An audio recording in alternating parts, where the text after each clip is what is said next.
RMC 7h31, les tractations repartent de plus belle ce matin. On est 8 jours après les législatives et la première ministre Elisabeth Borne va tenter de trouver ce qu'on appelle un accord de gouvernement pour pouvoir diriger le pays sans majorité absolue. Paul Barcelone du service politique à RMC est là pour nous expliquer en quoi ça consiste. En fait, Paul, elle va recevoir les différents groupes parlementaires. Oui, et c'est un vrai casse-tête. Elisabeth Borne va leur demander qui est prêt à voter la confiance, qui est prêt à voter le budget, mais aussi et surtout qui est prêt à soutenir le gouvernement, voire carrément à y participer.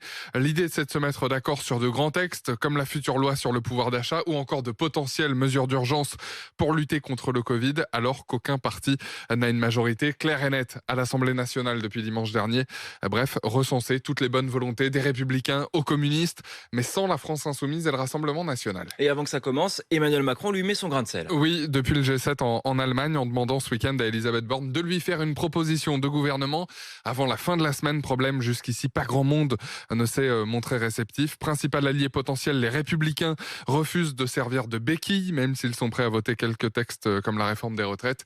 Si la NUPES, l'alliance de la gauche, semble complètement fermée à un accord avec le gouvernement, deux personnalités, le communiste Fabien Roussel et l'écologiste Yannick Jadot, ont laissé planer le doute ce week-end.